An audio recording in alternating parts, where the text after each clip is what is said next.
بسم الله الرحمن الرحيم. الحمد لله رب العالمين، وصلى الله وسلم على سيدنا محمد وعلى آله وأصحابه ومن اهتدى بهديه وصار على نهجه إلى يوم الدين.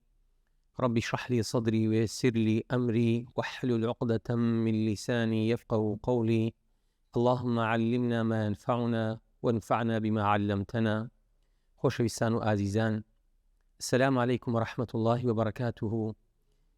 خۆشحاڵین کەوا بەردەوامین لە درێژە پێدان لەوانەکانی کتابی مەتنی ئەبی شوجاع.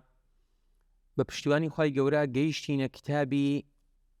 الجینایات، لەوانەکانی ڕابردوو باسی نیکاح وما يتعلق به تەواومان کرد. ئێستا گەیشتینە باسی کتابی جینایات، باسی تۆڵەی کوشتن و کوشتنەوە و ئەو خوێنانەی کەوا لەسەر کەسێک کە بەعەمدی بێ یان بە هەڵە بێتن کە کەسێک ئەکوژیتن لە ڕوانگەی شەرعیەوە چی لەسەردانراوە لە مەسەلەی تۆڵە و لە مەسەلەی کوشتنەوە و لە مەسەلەی کەفارەت و چونکە ئەو بابەتە شەرع بێگومان هەموو مافێکی ڕەچاو کردیە و یەکێک لەو بابەتانەی کەوا زۆر تاکیدی لەسەرکاتەوە وەکو دنیا وەکو قیامەت بابەتی کوشتنە. خوای گەورە پەنامانداتن، یعنی یەکێکە لە گوناهە گەورەکان خوای پەروەردگار پەنامانداتن. پێغەمبەری خوا صلی الله علیه وسلم لە دوای شرک لە بۆ خوا قەراردان ئەعاذنا الله باسی ئەو تاوانە ئەکاتن. بۆیە ئەو تاوانە لە دنیادا تۆڵەکەی زۆر قورسە ئەگەر بەعەمدی بێ تەمان، و لە قیامەتیشدا یەکەم لێپرسینەوەی نێوان عەبدەکان باسی خوێنە. کەسێک کە کەسێک بەناحەق بکوژێتن، تەمان یەکەم شت لە نێوان عەبد و خوای پەروەردگار باسی نوێژە کە لێپێچینەوە ئەکرێتن، و یەکەم شیش لە نێوان عەبدەکان کە خوای پەروەردگار لێپێچینەوە لەسەر مرۆڤەکانەکاتن باسی کوشتنە. بۆیە کوشتن بەڕاستی تاوانێکی زۆر گەورەیە. ئێستا ئێمە لە خیلالی ئەو کتابەدا بە کورتی و پوختی کۆمەڵێک باس و بابەت دەربارەی ئەو تاوانە گەورە باسەکەین کە شەریعەت چۆنی بۆ داناوە، کوشتنەکانی کردین بە چەند بەش و تۆڵەکانی ئەو خوێنەی کە ئەدرێتن ئەویش بە هەمان شێوە، و ئەو کەفارەتەی کەوا کەسێک کە قاتیل بێ دەیکەوێتە سەرێ. تەمان وەکو گوتمان بە کورتی و پوختی ئەجینە ئەو بابەتە بەڕاستی زۆرتر و فراوانتر لەوەی کەوا ئێمە بەوەندە کۆتایی پێبینین. ئەو زانە بەڕێزە ئەفەرمێ القتل على ثلاثة أضرب. قتل کوشتن لەلایەن کەسێکەوە کە بەو کارە هەڵەسیتن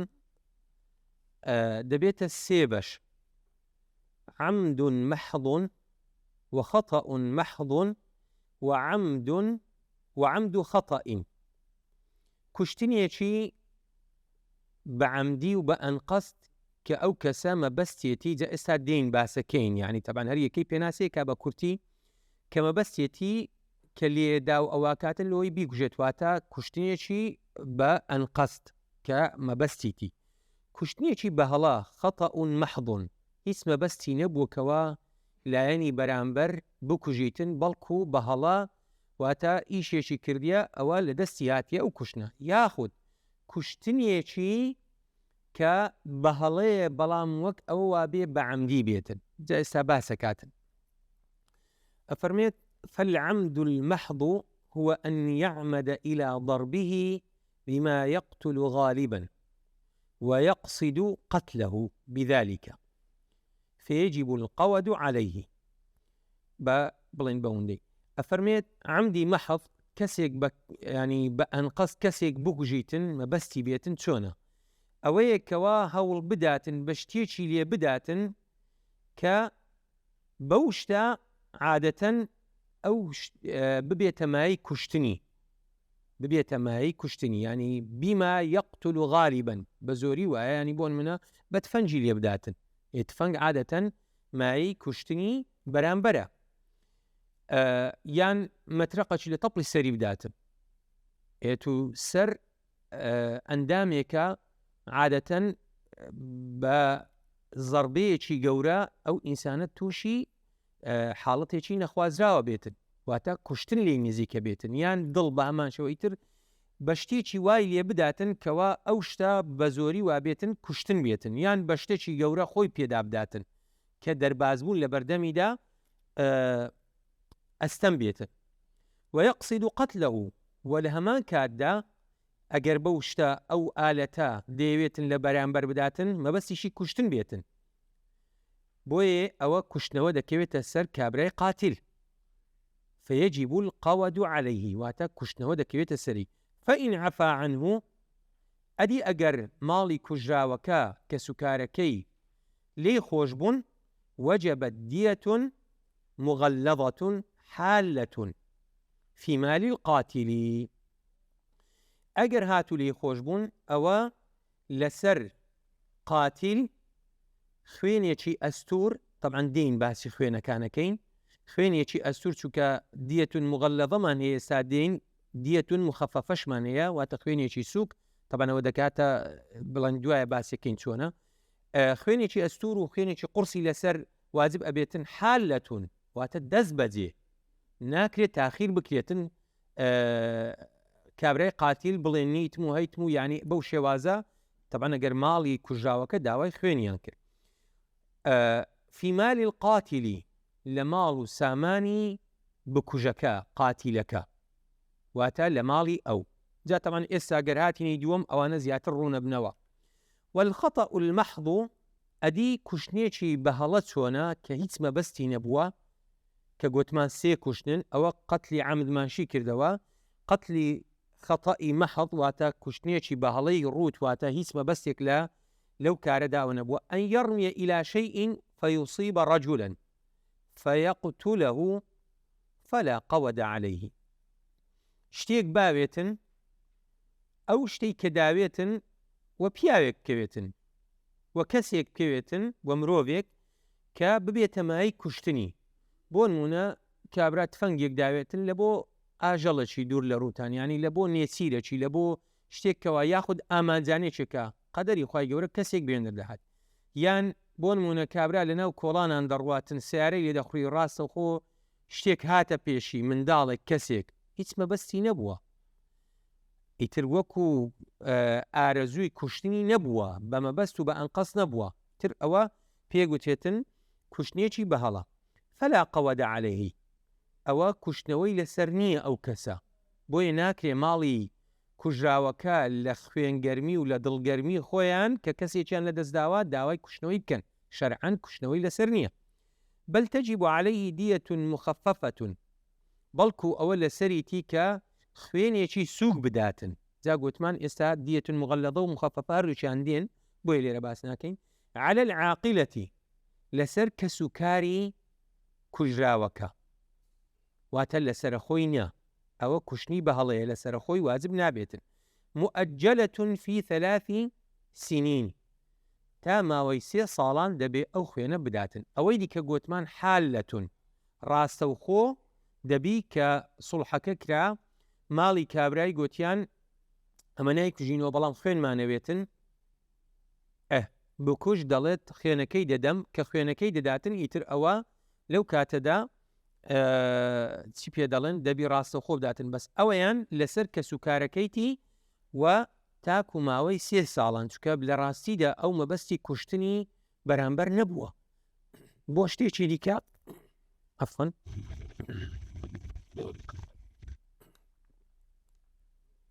ئەو شتێک کە هاویشت یاخود بۆ نمونە گوتمان سیارەی لێ خوێ شتێک لەو بابەتە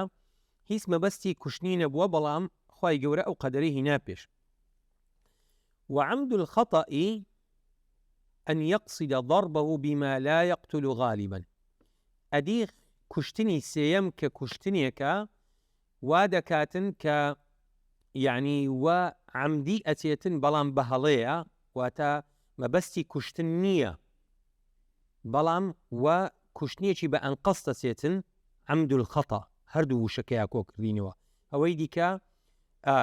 بەڵێ ئەوەی دیکە عەمد و مەحض بوو ئەو خەتە و مەحض بوو ئەوە عەمد و خەتەئە یعنی چێ کوشتنێکی ئەنقەستی بەهەڵە چوو یاخود کوشتنێکی بەهەڵەی و ئەنقەس چوو یعنی وەک بڵێ ئەویش بەو شێوازێ ئەن یەقصد ضربه بما لا يقتل غالبا فيموت فلا قود عليه کە لە کەسێک بدا بە شتێکی لێ بداتن کەوا ینی بەغاڵبی ئەو شتە نابێت تەمای کوشتنی بۆ نمونە بە شاپانی لێ بدە بە نمونە کەس بە شاپێ نامریتن شەقازە لەیەکی لێدا کابرا لەو کاتیدا ڕاست دڵدەی لێدا چکە حاڵەتەمان هەیە یعنی ئەبینی بەردووکەچی لێ ئەداتن قەدەری خوای گەورە بەو بەردەی تەواوی ملانەیە چێگرن لە بن دەستان ڕاست کابرا تەواوی مەشتی وا ڕووی داوە و جار وەیە بەڕاستی کێشەی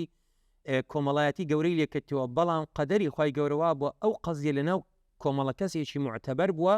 شاعرەکان شاری تەواویاندایە کە هیچ مەبەستێک لە پەنای ئەو ئیشەوە نەبووە بۆیە ئەڵێ چێ أن يقصد ضربه بما لا يقتل غالبا ملانە گرتن عادەتەن ئینسان کەس پێی نامرێتن بە شاپان لێدان کابراوانەی کاراتە و کۆنفۆ ئەوانەکەنە دیهر بە شاپان لێکەدەن بە شەڕەشەق و شەڕەشاپ ئەوانەیە یعنی ئەوە ئالەتی کوشتن نییە بە شێوازێکی وا بێتن کە کوشتنی لێ ڕەچاو نەکرێ بەڵام ببێتە کوشتن ئەوە شوبهە عەمدە یاخود عەمدی خەتەئی پێگوت ئێستا لەو کتابە فيموت فلا قود عليه بل تجب دية مغلظة على العاقلة مؤجلة في 3 سنين طبعا أو تيكالية لا هردو شي رابردو كم دية مغلظة بو حالة بو دوم دية مخففة بو مؤجلة بو سيم لسر خوينية لسر كسكاركانيتي ناش كجريتوا بلام خوينيكي أستوري دكويت سر ومؤجليشة ئەوەی یەکەم خوێنی مؤجل نەبوو حال بوو مغلظە بوو ئەوەیان مؤجلە تاکو 3 ساڵان ئەو خوێنە ئەدێتەوە کە سوکارەکەش ئەدێنەوە ئەیدەنەوە و مغلظەشە خوێنێکی ئەستورە واتە جا ئێستا دێین ئەو خوێنە ئەستورە چییە ینی ئەو خوێنەی کەوا قورسە باسە کاتن ینی لە شەرعدا چەند وشتر دانرا و وشتەکان هەموو وەسفیانە کاتن ئەوە باسی کوشتنەکان بوو کە لێرانە کوشتنەکانی دابەشکردن بەو سێیە ئەو جار دێت ئەفەرمێ وشرائط وجوب القصاص 4 چێ تۆڵەی لەسەر واجب ئەبێتن ئەفەرمێ بۆ واجب بوونی تۆڵە 4 مەرج هەن ئەن يكون القاتل بالغا دەبێت کەسەکەی کە قاتیلە بکوژە بالغ بێ عاقلا کەسێکی عاقڵ و هۆشمەند بێ وأن لا يكون والدا للمقتول نابێ باوچی یان باپیرە یان دایکی یان داپیرە یعنی ئەوانە نەبن لە بۆ کوژراوەکە چکەوانە خوێنیان ناکەویتە سەرێ وأن لا يكون المقتول أنقص من القاتل بكفر أو رق ونابێ کوژراوەکە لە بکوژەکە لە قاتیلەکە لە ڕووی مەرتەبەی کۆمەڵایەتی و دینی و بیر و باوەڕەوە کەمتر بێت چ لە ڕووی کوفر و ئیمانەوە واتە کەسێکی مسلمان کەسێکی کافر بکوژێتن لە بەرامبەردا ناکوژێتەوە یان ئەو ڕقین لە ڕووی کۆمەڵایەتیەوە ئەو کەسە کوژراوە کە عەبد و کۆیلە بێتن کەسێکی ئازادی لە بەرامبەردا ناکوژێتەوە ئەو جا فەرمێ وتقتل الجماعة بالواحد کۆمەڵەیەک کە دەستیان هەبوو لە کوشتنی کەسێکدا ئیتر بەزار بوو بە دەست بوو چۆن بوو کەوا شەریک بوون لە کوشتنی ئەو کەسەدا هەمویان بە یەک کەس ئەکوژێنەوە جا واقعەکە وابزان معلومی جەنابتانە کە لە سەردەی ئیمامی عومەردا ڕەزا و ڕەحمەتی خوا لێوێ ئەو شتە ڕوو ئەداتن وكل شخصين جرى القصاص بينهما في النفس يجري بينهما في الأطراف أو طبعا باسي كشنو طولة ورقتنو طواب وإسادية سر أندامكان لبرامبر أندامكان شون تعاملك أفرمي هردو كسيك كوا طوليان ليور أجيرا لبرامبر يكتري كمرزكانيان تيدا دهات جي ئەو کەسانە چۆن مەرجیان تێدا داهاتەجێ و تۆڵیان لێوەرەگێرا لە بەرامبەر نەفس بەرامبەر نەفس عینی بەرامبەر ئەوەش کە ئەندامێکی لێ بکاتەوە جا گوێیە لوتە چاوە لاقە دەستە بە هەمان شێوەگەر ئەو مەرجانەی تێدا هاتنەجێ ئەوە تۆڵەی ئەندامەکانیش جێبەجێ ئەکرێتن وشرائط وجوب القصاص في الأطراف مرجكاني واجبوني تولا لبو أندامكاني جستا بعد الشرائط المذكورة لباش أو مرجاني كباس مان كردن كوا عاقل بيت كبلوغي بو بي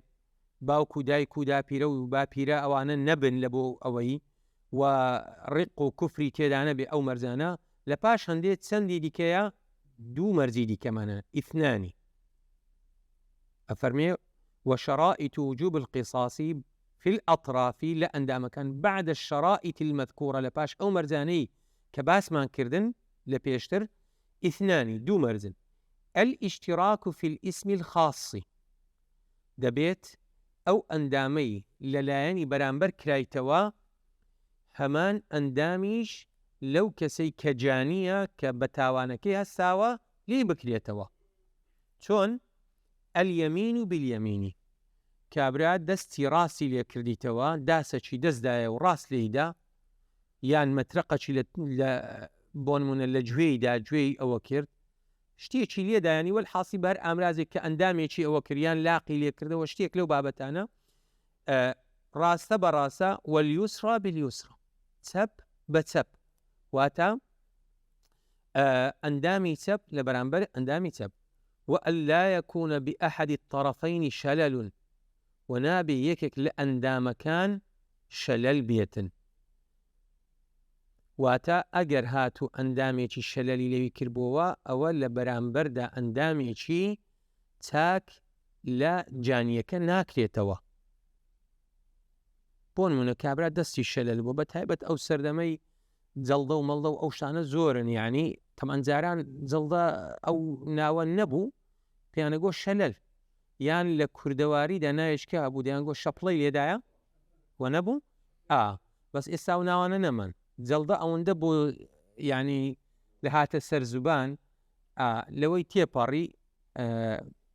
بكردي كش هرنالين طبعا في شاري خوين وأوشتانا لواني اللي عندك شنو نوبل هر تيش نجن وكل عضو أخذ من مفصل ففيه القصاص هر أندامك لجمجيك لكرابوه أو قصاصي لسر واجب أبيتن ولا قصاص في الجروح إلا في الموضحة لبرينا طولا ناكريتوا مجر برينيك إسك وديار كدبه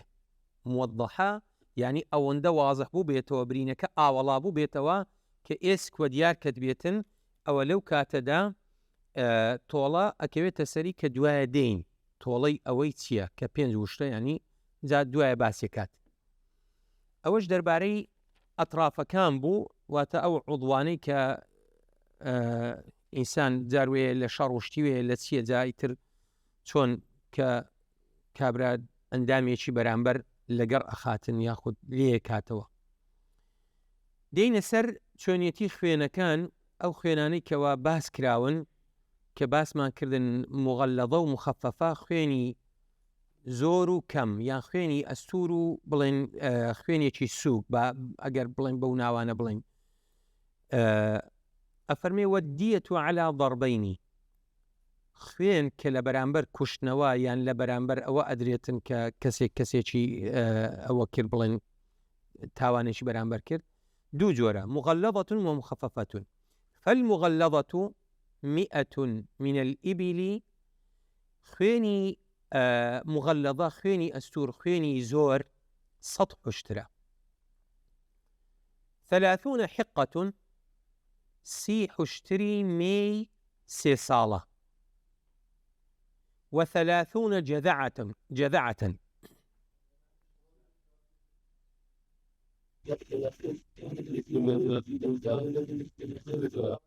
فلي مكان سيبة سل يساوي 100 ونيا سي بتسل أو تكابي تشيص أو شبيتا أو بله سي جذع يعني سي حشتري 100 صالة 40 خلفة في بطونها أولادها أو جار تسل حشتري آوز كوا ینی بێچووی لە سچی دابیت بۆیە ئەو مغەلڵەضەیە یعنی هەمویان مێنە و چلیشیان ئاوسن ئەمن بێگومان ئەوە گەلێک زۆرە کاتن یعنی گەر ئێمە ئێستا کار بێت و بە ئەوە بە دەفتەر و بە دۆلار لێک دەینەوە گەلێک زۆرە کاتن و بزانم پشتر گرانە ئێستاشی لەگەڵ بیتن جات و حیسابی خۆت بکە خوا پەنامانداتن ینی لەبەرەوەی تاوانەکە هەندە گەورەیە وەکو باسمان کرد لۆیە خوێنەکەشی گەورەیە و لە قیامەتیشدا یەکەم تاوانە کە بەرامبەر مرۆڤەکانە بیتەوە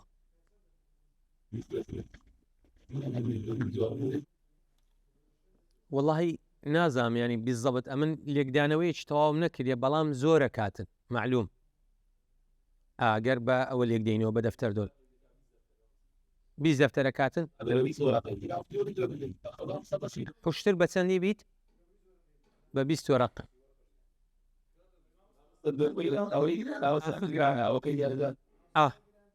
بەڵێ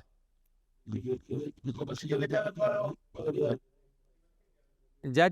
دینە سەر قیمەتیش ئێستا کە گەر پشتر نەبوو ئەویان هەر ماڵ وێرانیە بە تایبەت لەو سەردەمەی والمخففة من عفوا والمخففة أو جا خوێنی سووک یان خوێنی کە مغەلڵەضە نەبێ باوا بڵین من الإبل دووبارە ئەویش کە حوشتر ئەدێت 20 حقة 20 حوشتری 30 ساڵی و20 جذع عفوا 3 ساڵی و20 جذعة و20 حوشتری 4 ساڵی و20 بنت لبون 20 حوشتری 2 ساڵە طبعا ئەوە هەموو مێبن بنتە لەبوون کە بڵێن وەکو مێنگون وشتیوە کە لە چێڕوشتوەدا ئەوە یەکەین مێنجوونیان مێنگون و20 ئیبنە لەبوونین 20 حوشتری 2 ساڵەی نێر ئەوە ئیبنە لەبوونە ئەو جاهاتینە سەر نێرە و20 بنتە مەخاضین 20 حوشتری 1 ساڵەی مێ بۆیە ئەوەیان مخەفەفەیە بە نسبەت ئەوی دیکە لەبەرەوەی ئەوەی دیکە 3 نەوع بوو 3 ساڵە و 4 ساڵە و ئاوز بوو ئەوەیان 5 نەوعە و نێرەشی تێدایە 1 ساڵەشی تێدایە بۆیە دابەش بووە بەسەر 1 ساڵە و 2 ساڵە و 3 ساڵە و 4 ساڵەیدا و نێرەشی تێدایە و ئاوسیشی تێدا نییە تەمان ئەوەش هەر قورسە بەڵام بە نسبەت ئەوەی دیکە مخەفەفەیان حسابکردی عولەما فإن عدمت الإبل ئەگەر حوشتر نەبوون داماننا لە وڵاتێک بوو ئێستاوە لێرانە تقریبا ئێستا وەدەستەکەویتن ئەگەر کابرا داوا بکاتن بەڵام بەحەقەت عولەما ئەفەرمونون یعنی ئینسان ئەگەر شتێکی لێ قەوما مەرج نییە تو داوای ئەو خوێنەی بکەیت ئەکریا لێ خۆش بی بە نەسی ئاەت و باشتریشە ئەجرەکەت دەکەوێتەوە سەر خوای گەورە یعنی ئەمە لێرانە کە باسەکەین ئەگەر کابرا داوای خوێنی خۆی بکاتن بە حەق ئەو خوێنیەکەوی بەڵام دەکرێت هەر لێشی خۆش بی و دەشکرێت سوڵحێکی عەشایری بکەن لەو خوێنی بێتە خوارێ چونکە مەسەلەی کوشتن بەڕاستی قورسە شەیتان بەوی وێراوە بە ئەو کێشە سەر نەچێشیتن یعنی لە تووڕەبووندا بۆ چۆن بۆ ئیتر هەر شتێک بۆ ناماقولیەکی کردیە بە عەمدی بێیان بە هەڵە بێتن مانای ئەوە نییە کابرا بڵێ وەڵی لە شەرع چیلۆ نانایمە ئەوە ئەکری لێ خۆش بیت فإن عفا وأصلح فأجره على الله ئاەتەکە و هایەوە نییە خوای پەروەردگار فەرمێ گەر لێ خۆش بیتن سوڵحیان کرد ئەوە ئەجری ئەو کەسە کە سوکارەکەی و ئەوە کوژاوەکە دەکەوێتەوە سەر خوای پەروەردگار خوای پەروەردگار ڕازیانەکە لە قیامەتدا لە بڕی ئەوە یعنی بۆ نمونە کوشتێکی بانەی کوژیتەوە کوشتێکی بە خوێنی تەواوی لێ وەرنەگریتن با کەفارەتەکەی بدا و کابرا تۆبەی بکات تەمان هەردوو لا دەبی بگەڕێنەوە مانایەوە نییە کە کوژرا و نەکوژێتەوە نا خوای پەروەردگار بە هەمان شێوە ئەفەرمێ وەلەکم فی القیصاص حەیات یا ئولی الئەلباب کوشتنەوە فعلا ئارامی و ئاسایش لەناو کۆمەلگا بەرقەرارە کاتن بەڵام کابرا پەشیمانە بیتەوە یعنی کەم کەس وایە ئەوەندە قاتیلێکی سەرسەخت بی مصیربی لەسەر قەتلەکەی بەدەگمەن لە کۆمەڵگا ئەو نەوعانێکەوە کوشتنەوەی مرۆڤ و ئاژەڵێکیان پێ وەکو یەکتری بیتن واتە ئەکرێتن یعنی ئەمە ئێستا کە باسی ئەوەکەین مانایوە نییە کابرا بڵێ وەڵایەوە شەرع لۆی دانایمە تەواوی ترە من بە شەرعەکەم نادەشکرێتن لێشی خۆش بیتن وەخوای پەروەردگارە فەرمێ پاداشتەکەی لە لای منە فەین عودمەت الئیبل ئەگەر هاتو حوشتر نەبوون انتقل إلى قيمتها ئەوە دەچێتە سەر قیمەتی حوشتەکان وقيل ينتقل لە فەرمودەیەکی کۆنی ئیمام شافعی داهاتووە فەرمێ دەچێتە چێ نە قیمەتی حوشتەکان دەچێت بۆ 1000 دیناری 1000 دیناری زێر بدا کە دەکاتە 1000 مسقاڵی زێر چونکە دینارێک 1 مسقاڵ بۆ جاران گەلێک زۆرە کات ئەوی شەرەوەن دەکاتن بە ئێستا جا ئەگەر بێت و بڵێن حوشتر وە دەستنەکەت دەتوانی ئەوەندە لە ڕوانگەی شەری ئەو ئیثنەی 10,000 درهەمین یان 12,000 درهەمی زیو 12,000 درهەمی زیو لە بڕی ئەوەی کە حوشتر بدات و یان زێر بداتن یان قیمەتی حوشتەکان بداتن دەتوانی ئەبەوە کۆتایی بە کێشەکەی بینیت وئین غلیظت تەمەنەوە باسی ئەو جارەکە ئەگەر هاتوو جار وهەیە خوێنەکە تەغلیظە کرێ واتە زۆرتر ئەکرێتن خوێنەکە ئەگەر هاتوو زێدەکرا وەکو عقوبەیەک لە بەرامبەر ئەوەی کە بۆ کوژەکە بە تاوانێکی زۆر گەورە هەستاوە ئێستا تاوانەکان باسەکاتن لە بەرامبەر چدا تەغلیظی خوێنەکە ئەکرێتن زۆر ئەکرێتن فإن غلظت زيد عليه الثلث سێیەکی خوێنەکە لە بۆی زیادەکرێتن وتغلظ دية الخطأ في 3 مواضع لچێندر ئەو خوێنە ئەستورەکرێتن کە مخەفەفەیە خوێنەکە تەغلیظەکرێتن بە سێیەک لە سێ شوێناندا إذا قتل في الحرم ئەگەر هاتوو بەو کارە ناشەرعیە و بەو تاوانە هەستا بوو لە حرەمی مەکی چونکە حرەمی مەکی معلومی جەنابتان ینی تەنانەت دارشکاندنێک ڕاو نیەچیرێک لەوێندەر دروست نییە جا چ جای ئەوەی کە قەتڵێک بکاتن لەبەرەوەی کە قەتڵەکەی لە شوێنێکی هەم قەتڵەکەیە هەم شوێنەکەش کە کارێکی زۆر تاوانێکی گەورەیە پیاساوە ئەو قەتەلە فی الأشهر الحرم یان لەو 4 مانگانەی کەوا شەڕ و شۆڕ لە ڕوانگەی شەرعیەوە تێیدا حەرامە کە ذی الحجە و ذی القعدە و محەڕەم و ڕەجەبن وایە وەکو پرسیار یعنی هەرچەند دەرسەکە تۆمارە ئایا دەزانن ئەو 4 مانگانیان لۆ داناون تەمان ئەوە پێشی ئیسلامە ئەو ئەشهور الحورومە پێشی ئیسلامە زانیاریتان هەیە دەربارەی ئەوەی لۆ ئەو 4 مانگە دانراون بەڵێ عەفیە دەست خۆش زۆر تەواوە فعلا سێ مانجیان لە وەختی زیارەتی حەج داناوە طبعا ئەو زیارەتە هەر لەو وەختەی داکراوە ذی الحجە و ذی القعدە و محەڕەم ئەو سێ مانگانە لە وەختی زیارەت بووە لە ناوەڕاستی ساڵێک کە ڕەجەب مانجی شەشەکە مانجی هەفتەکە وەنیە ڕەمەزان 9 وەنیە شەعبان 8 ڕەجەب 7 بەڵێ لە مانجی هەفتیان دانایە لە ناوەڕاستی ساڵێ لەبەر ئەوەی شەڕ و شۆڕ لەناو قەبائیلی عەرەب و لەو دەور و پشتەی کە خاچی حیجازوانە بووە زۆر بووە یعنی وا مەشهورە لە مێژووی ئەو منتیقەدا هەڵێ گەرنانیان نەبووە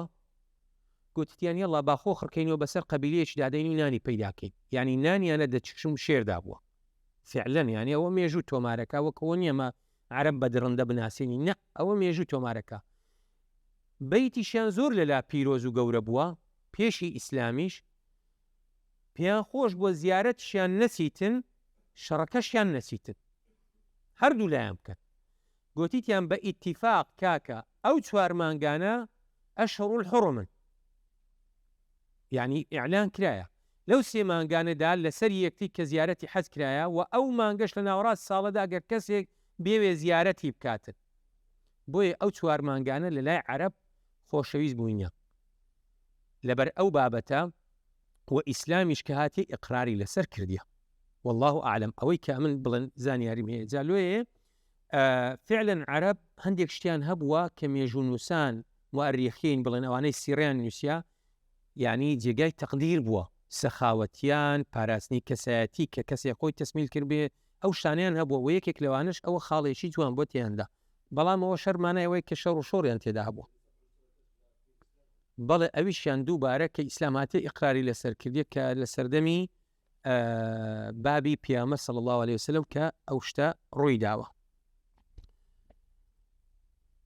ئەو جار دەفەرمێت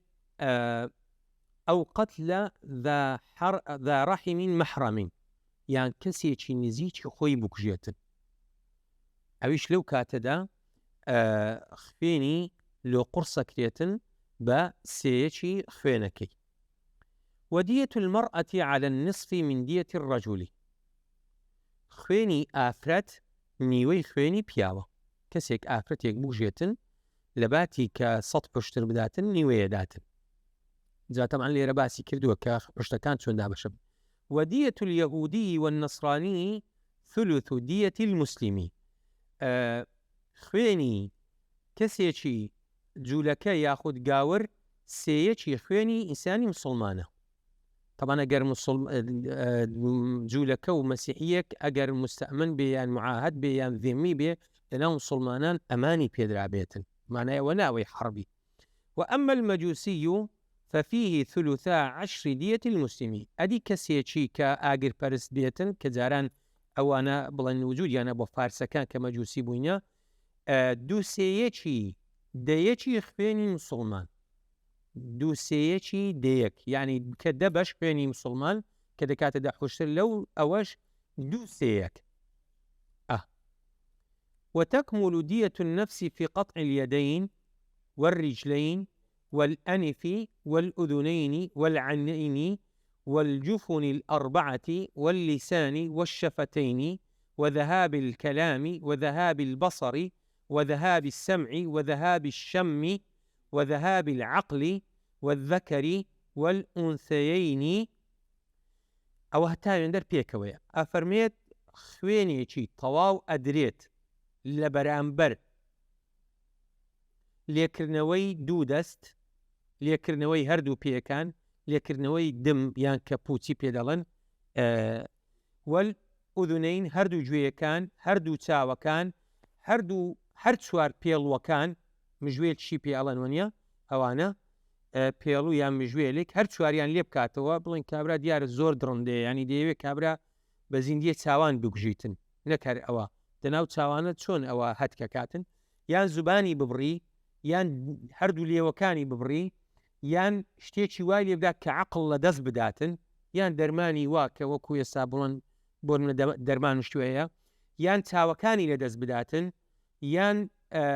بیستنی لە دەست بداتن، ئیتر بە شێوازێکی وا دەنگێکی ئەلمهیم ینی ئەو شتانە دیارە ڕوو ئەدەن، یان بۆنی لە دەست بداتن ئەو کەسە، یا عەقڵی لە دەست بداتن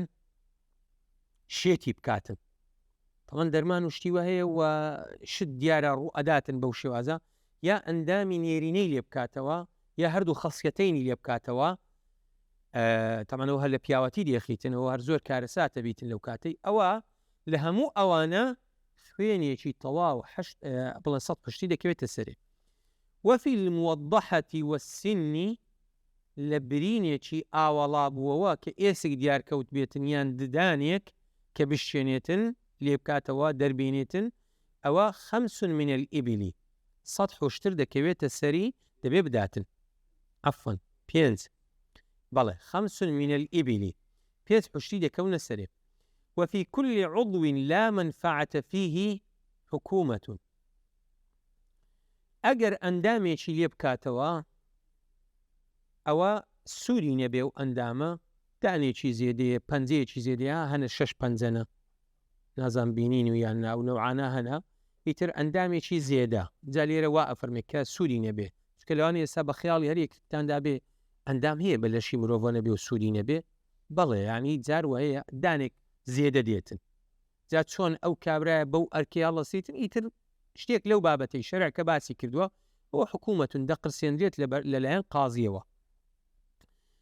و دیەة العەبد قیمەته خوێنی عەبدێک کۆیلەیەک قیمەتەکەیتی واتە بە چەندی کراوە ئەوە ئەوەندە خوێنەکەیتی ودية الجنين الرقيق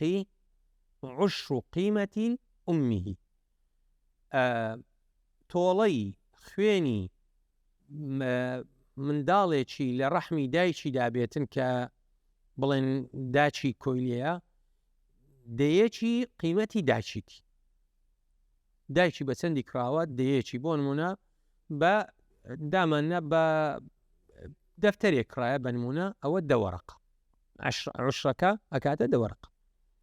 ئەوەش دەربارەی خوێن و ئەو بابەتانەی کە ئەو بڵێن تۆڵانەی کە دەکەونە سەرێک کە شەرع بەو شێوازەی باس کردێت جا لێرانە لۆی کە یعنی شتەکان وەکو پرسیارێک لەلاتانەوە نەبن دەینیتن هەم حەدیثیش دەینیتن هەم ئەوەی کە لە ئاەتیشدا وارد بووە و ئەوەی لە سەردەمی ئیمامی عومەردا وارد بووە یان شتێک دەبینی بۆ نمونە کە باسەکاتن ئەفەرمێ ئیمامی عومەر و ئەسحاب خوان لێ ڕازی بێ وایان کردیا و کەسیش لە سەلەف و خەلەف معارض نەبووە ینی بەو شێوازە خوێنەکان دیاری کراون طبعاً ینی بەبێ بەڵگە شتەکان دیاری نەکراون چکە و بابەتانە بەڕاستی قەزیەیەکی قورسن قەزاوەتە و ئەوەی کە دیاریش نەکرابێ بزانە ئەفەرمێ چی فيه حکوومەتون دەدرێتە قازی دەی قرسێنێتن وەکو سەرزەنشکردن و عقوبەدانێکی جانیەکە ئەوەی کەوا بەو تاوانە هەستاوە ئاخیر بابەت لەو کتابی جینایەت باسی حاڵەتێکە کاتن ئەگەر بۆ نمونە کوشتنێک ڕوو بداتن کوشتنەکە شاهێدیمان نەبوو یان یەک شاهێدی هەبوو چۆن قەزیەکە ڕوون بکرێتەوە ئەو حاڵەتانە ئێستا گەلێک زۆرن ففري وإذا اقترن بدعوى الدم لوث يقع به في النفس صدق المدعي حلف المدعي 50 يمين ئەگەر هاتوو بەرامبەر بۆوە بە داوای تۆڵە وەرگرتن بدعوى الدم لوث چکە دوو کەس شاید نین لە کوشتنی ئەو پیاوە کە ئەو قاتیلە بەو جینایەت هەستاوە یەکمان هەیە لە ڕوانگەی شەرعیش یەک کەس نابێتە شاهێد لە بۆ وەرگرتنەوەی تۆڵە لە بەرامبەر ئەو کەسەدا چ بکەین لێرەدا لەوثێک هەبوو لەوث ینی نیشانەیەک هەبوو کە ئەو نیشانە لە نەفسی ئینساندا وای لێ ئەکرد کە مدعی ڕاستەکاتن يقع به في النفس صدق المدعي لدڵدا یاخود لە بڵێن دڵ و دەرونی ئینساندا وا دروستە بوو کە ئەو کەسەی داوای خوێنی کوژراوەکەیەکە ڕاستەکاتن چە کاتن لێرانەدا مدعی سوێن دەخوا کە سوکاری کوژراوەکە سوێن دەخۆن چەند میراتگیری هەنای جا یەکە چەندە یعنی سوێندەکە دابەشەکرێتن هەرچەند لێرانە ئەفەرمێ مدعی بە تاک دەینیتن حلف المدعي 50 يمينا 50 سوێندی ئەخواتن کە دەڵێ ئەو کوژراوەیمە فلانە کەس کوشتیتی چۆن بۆ نمونە فلانە کەس لەگەڵ کوژراوەکە لەگەڵ کەسێک دەمەقاڵیان ڕوویدا بوو شتێکیان لە مابەین هەبوو جەنازەکەی لە ماڵی وی دۆزراوە ئێوە بەڵگەیەکە کە یعنی ئەو کەسە پێشتر دڵڕەنجاندنیان هەبووە بێتە مای ئەوەی کە خاوە خوێنەکە داوای تۆڵەی خۆی بکاتن یان جەماعەتێک بوون پەرد بوون و یەکت لەوێن دەرکەت و کوژرا بەو شێوازە نمونونەکە بەو شێوازەی گەربینەوە دڵنیا نەبوو بەڵام ئەو لەبەرەوەی ئەو شتەی کە دەبینیتن بە بەڵگە لە لایوی ئەچێتن و پێشەچیتن ڕاست بیتن ڕاست بکاتن لەو قسەیەدا یان یەک شایدی هەیە ئەوە 50 سوێندی خوا واستحق الدية و دەبێتە شایستەی ئەوەی کە خوێنەکەی پێ بدرێتن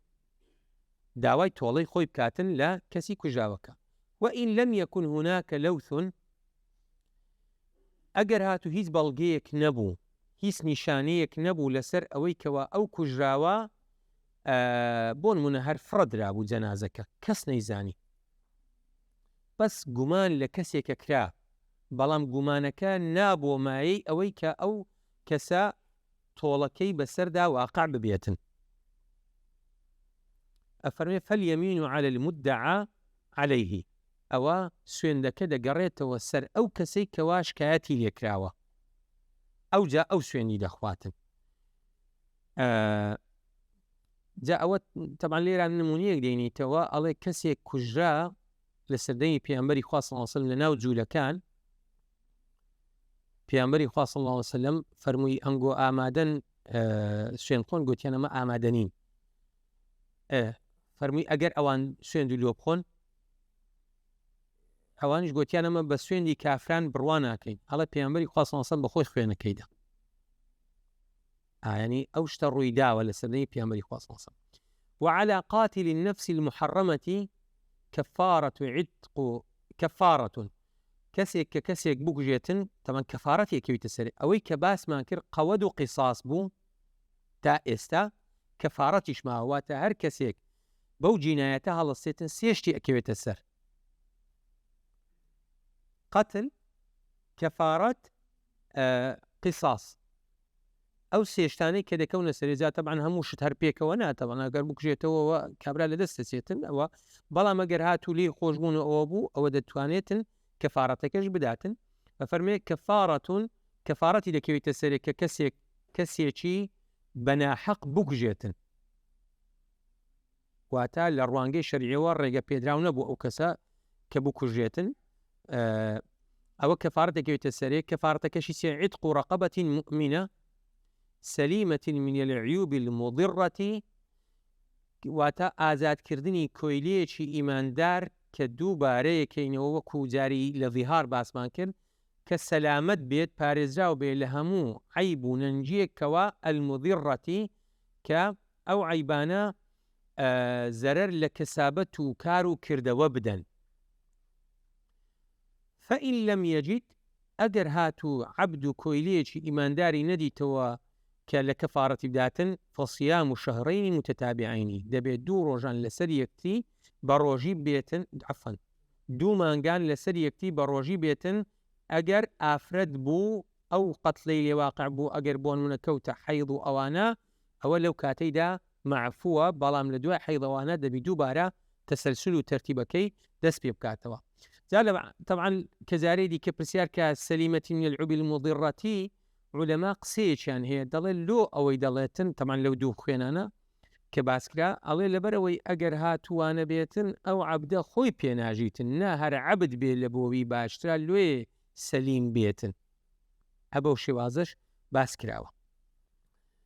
ئەوە کە گەیشتینە کۆتایی کتابی جینایات، تەمان لە دەرسی داهاتوو دەگەینە کتابی حدود و ئەوانە، بەڵام بابەتەکە تقریباً دەچێتە شتێشی دیکە، بەو ئەندازە دێنە کۆتایی ئەو دەرسووانەیە. لەخوای گەورە ئەپاڕینەوە کە خوای پەروەردگار ئینشاءالله پارێزراومان کە دەستمان نەسێتە ئەو تاوانە، خۆمان و دەور و بەرمان و کەس و کارمان خوای گەورە لە دنیا و قیامەت پارێزراومان کە ئینشاءالله. وصلی الله وسلم على سيدنا محمد وعلى آله وصحبه أجمعين، والسلام عليكم ورحمة الله وبركاته.